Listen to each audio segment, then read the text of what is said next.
In 1986, cinematic history was rewritten not by digital pixels, but by cold, heavy steel, liquid latex, and raw, uncompromising human sweat.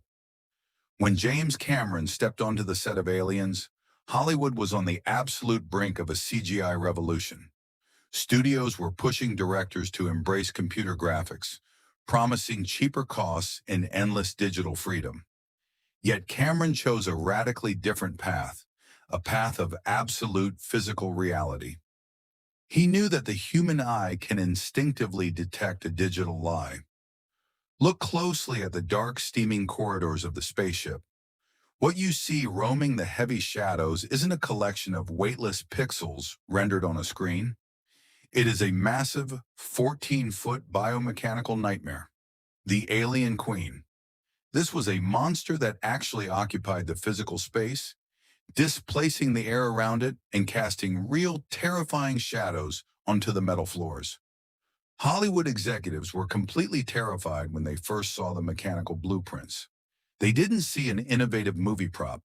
They saw absolute engineering madness, a towering, chaotic design that required 16 independent puppeteers and operators hidden inside and underneath the chassis.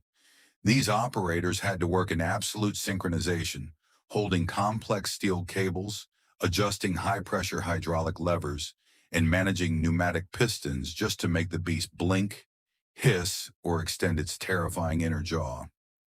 The studio heads panicked. They immediately wanted to slash the budget, begging James Cameron to scale down his massive vision, use standard camera tricks, or cut to miniature models instead.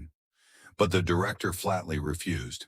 He understood a fundamental, unbending rule of dark sci-fi cinema.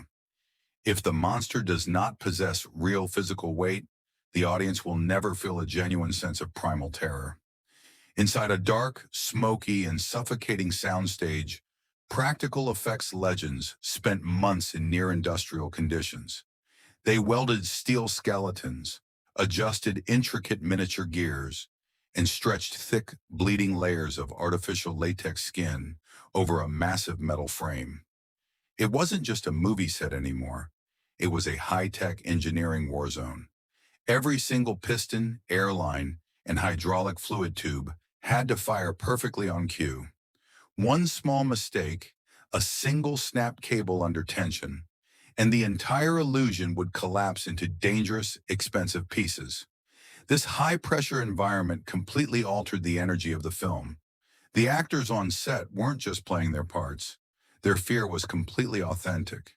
Standing beneath a genuine 14-foot roaring mechanical beast that actively dripped thick, toxic-looking slime created a workplace filled with absolute unfiltered dread. The backstage tension was constantly boiling over as Cameron pushed his crew to their absolute limits. In the world of 1980s practical filmmaking, there was no undo button. There were no digital patches to fix a bad take in post-production. Every single frame captured on the heavy 35mm anamorphic lens had to be earned.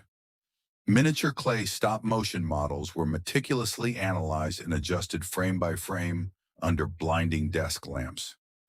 Heavy industrial warehouse doors were slammed repeatedly to capture the perfect echo of isolation.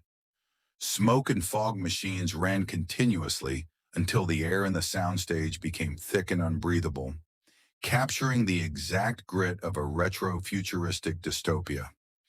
This brutal dedication to practical effects is precisely why 1980s science fiction holds a legendary status that modern blockbusters can rarely achieve. When you look into the sweat-dripping, terrified face of a space marine illuminated only by a flickering red warning light, your brain instantly registers the truth of the environment. The shadows feel heavy because the physical lighting is real. The terror is gripping because the danger feels immediate and tangible. As the analog computer monitors flash with a final, glitched system override, and the glowing, dusty beam of the cinema projector slowly fades into a silent pitch black, we are left with a powerful, haunting realization. Modern Hollywood can easily generate entire digital universes with a single click of a mouse, but it can never replicate the raw soul, the heavy mechanical heartbeat, and the terrifying weight of real engineering mastery. James Cameron didn't just build a movie monster, he built an immortal, physical monument to the true golden age of cinema.